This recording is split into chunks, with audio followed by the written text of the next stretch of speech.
Please come thank in. you so much. Welcome to my home. I'm your host, Steve Savlov, and we're in the home of Young and Pearl Lee, and they are from South Korea, and they're going to talk a little bit about their background and what it was like growing up in South Korea and what it was like coming to the United States. So let's start with you, Pearl. Can you tell me a little bit about what it was like growing up in South Korea? What's the name of your hometown? Well, I was born in the city called Daegu, which is south of Seoul. And shortly after I was born, my father was hit by a North Communist student, and he got very, very sick and never recovered, and he passed away. Oh. So it was during the wartime, and Daegu had a lot of, because Daegu was surrounded by the mountains, all these communists were hiding in the mountain during the daytime, and then at night they will come out and they will go after their targets. And unfortunately, my father was one of the targets. And as I remember, it was a very confusing time in our history. Yeah. And there are a lot of families that lost their fathers and the mothers too.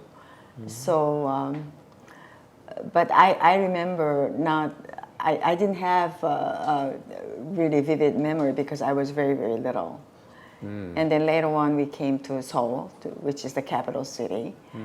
And then my mother always felt that we need a good education, and for women to move on, advance in their lives, we need to get Western education.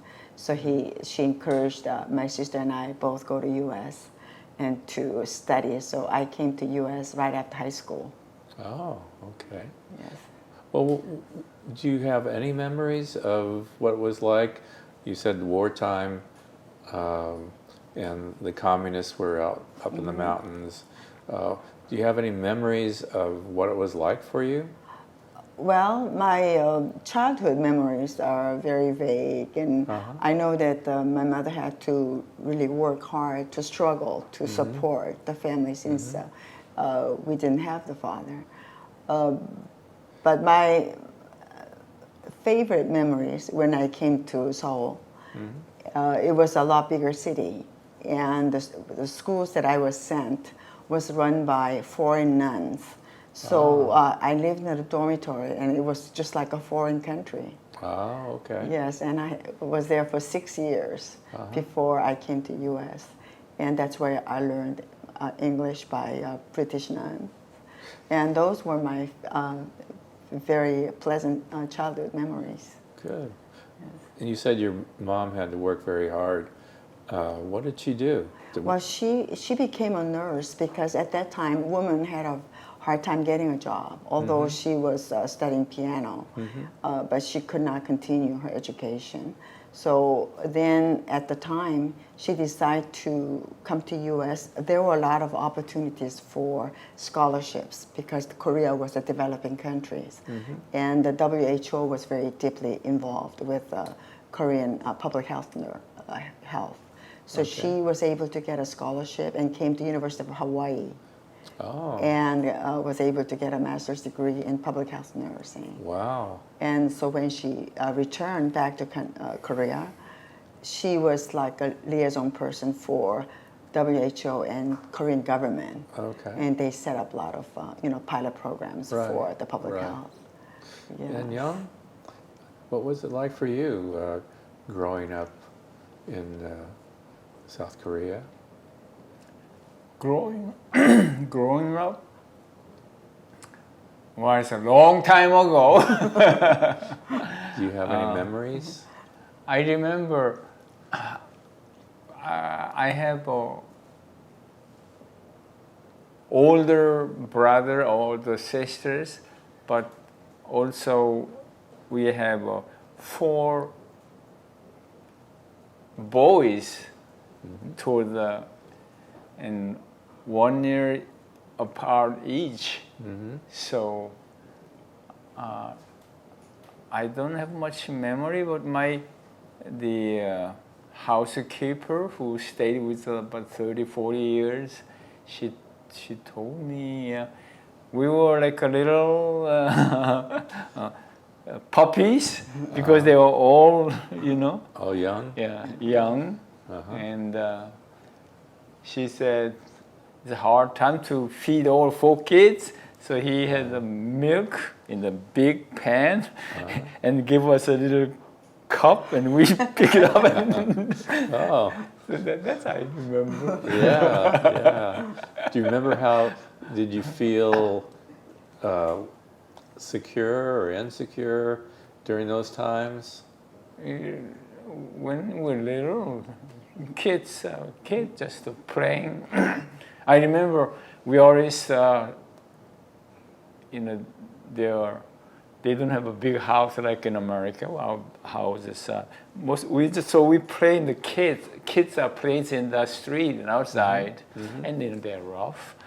People were a little bit rough, but we have always 4 of us, so we gang up so they can touch us. Ah, So that's how I remember. so you felt protected in numbers. Yeah. Yeah. And what did your family do for a living? I remember my father was worked for the city, and then he retired. Then I think he spent, my recollection is most of the time helping, living with a grandfather. And we were living in Seoul, and we were a big family, and I think there's quite age apart, my older brother and the 4 little kids. So pretty much I remember those younger ages. My sister-in-law was more like played the role of mother, and big brother was more like a father. This is pretty common in Orientals. Yes. Yeah, big family, older brother take care of the younger kids, older sister take care of the, So it was a lot of fun because never idle moments because we, running around. Yeah. So when you both grew up in South Korea, how did you celebrate the holidays? Our major holidays are New Year's, and they dressed all these costumes, and visiting grandparents and some of the relatives. Then we bow. Then they always give us some money. That's a good part. And before that, usually they have a little ceremony. Right. Because we did kind of worshiping their ancestor. Yeah, they have kind of rituals and something like that, and then running around with. Then another big celebration is Thanksgiving. Yeah, so most of in our culture, those days in Thanksgiving times, they visit their tombs of their ancestor. And many of the people in Seoul, their ancestors' tombs are far away from the village, in the countrysides. So they go in and visit, and they always have food involved. Yeah. Right. So those are the. Nowadays, they have different service, but those are the most major. And also their death of the father or grandfather, they have kind of rituals. Yeah. So how about you, Most Pearl? common. Yeah, for the anniversaries. Sorry? Well, the celebrations are always happy occasions because the country was very, very poor for a very long Right, time. right. And food was very scarce. Yes. So those celebration times, we would have a feast. Uh-huh. And, the kids, they were dressed in Korean costume like what I'm wearing. Right. And all the families that live in different cities would come together. Right. And it's a good time to visit. And also the older parents that live in a remote country. Wow. Because Korea is an agriculture country. Mm-hmm. So most of our ancestors are from the countryside.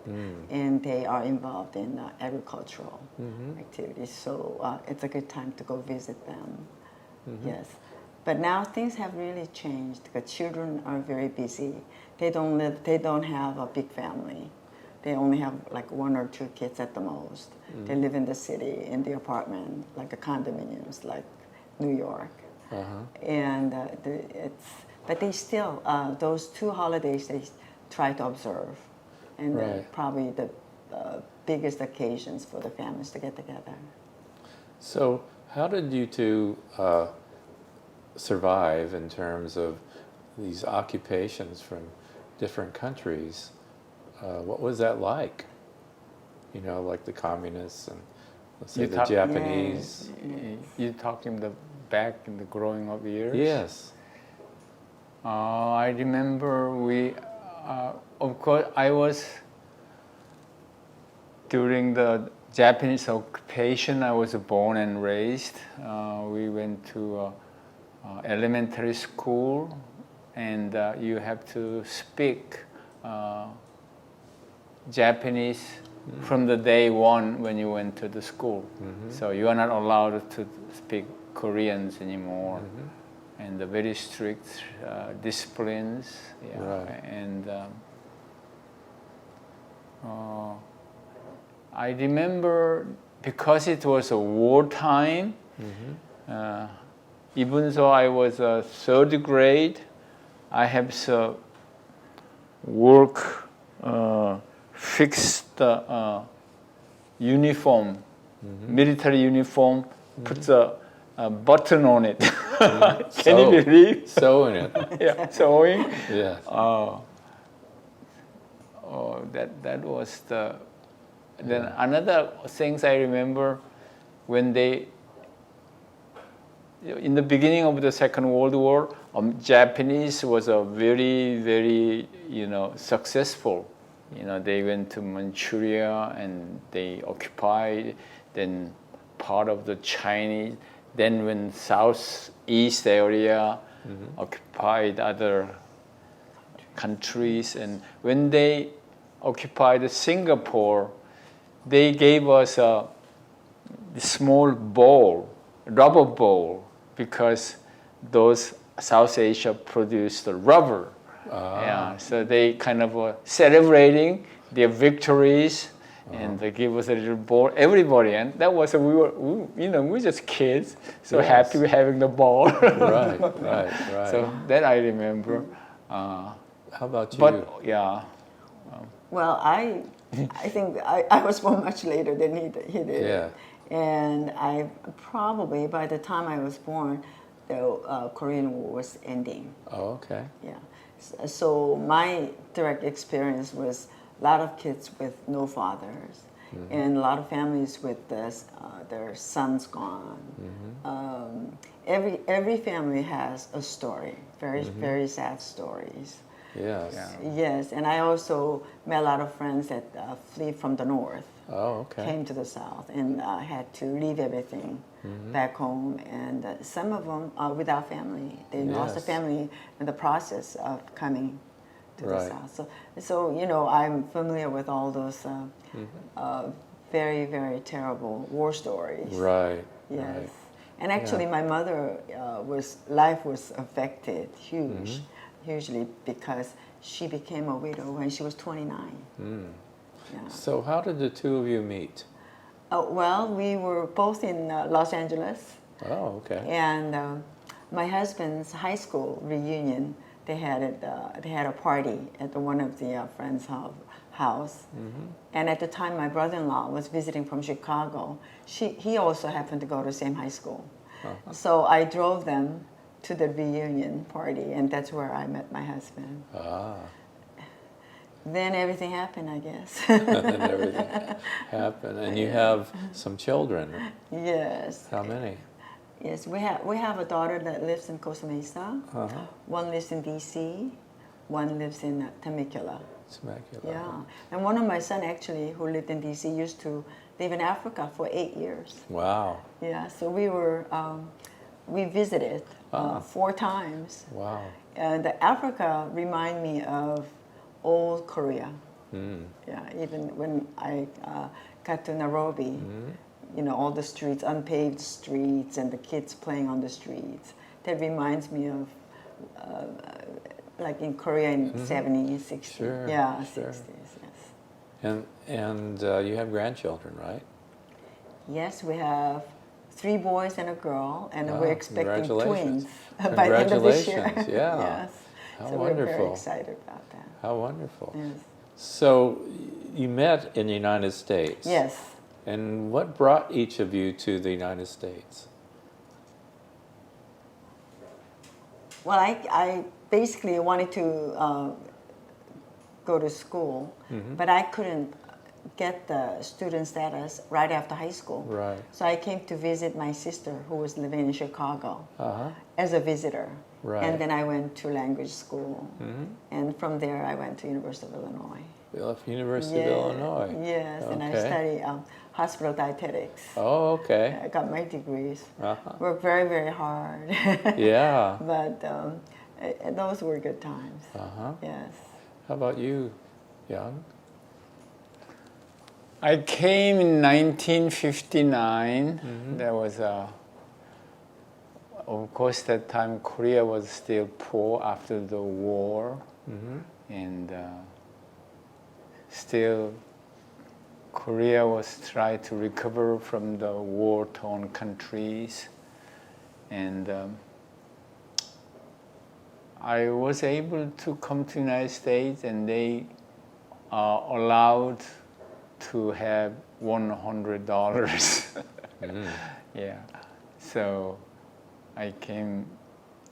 I stopped in Japan, and I liked the camera. So small Minolta camera. I paid $16. Wow. So I have left $84 in my pocket. Yeah, but I was lucky. I had a sponsor, and he was a very, very generous person, and he helped me first year of the schooling and dormitory and so forth.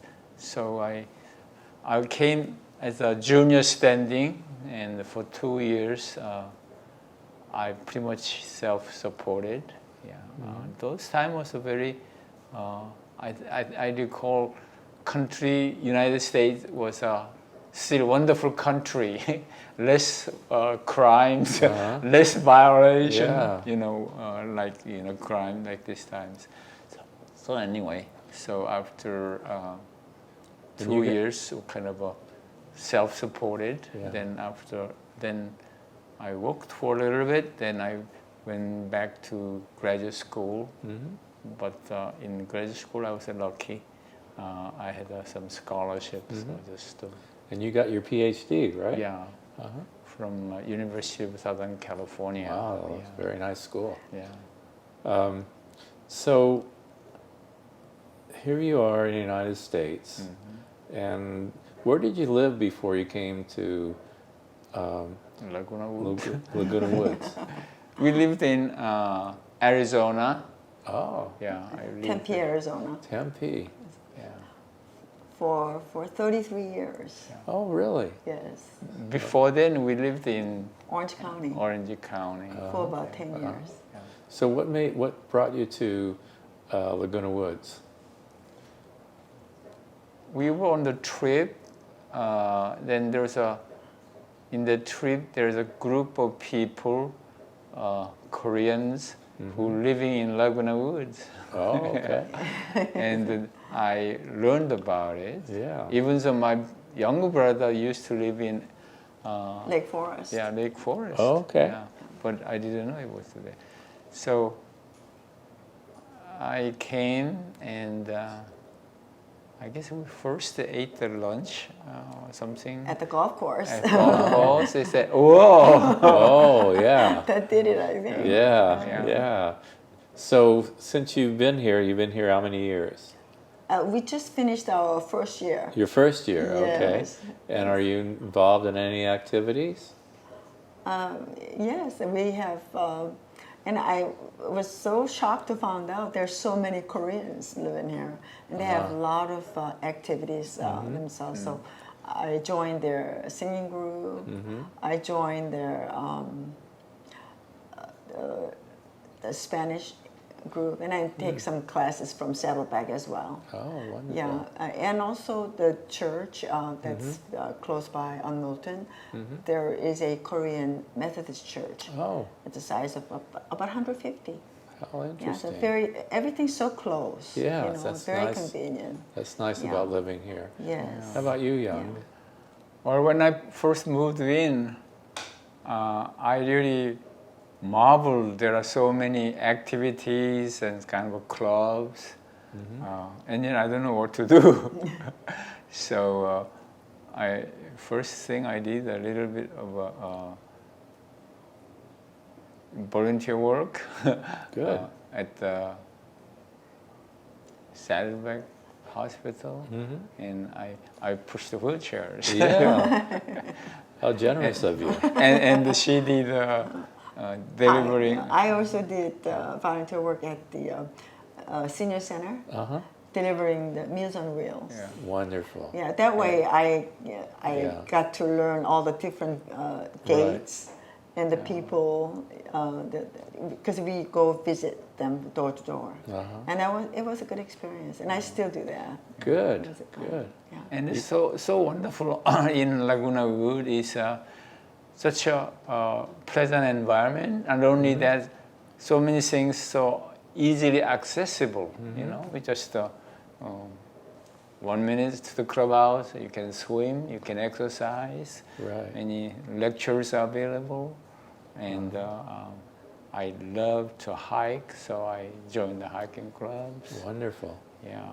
Then also we are actually involved. Also, few of us started a new group called the Senior Bio Senior Group. It says older folks, mostly 80 plus people, getting together. And, Okay. yeah. So I understand that some food was prepared Yeah.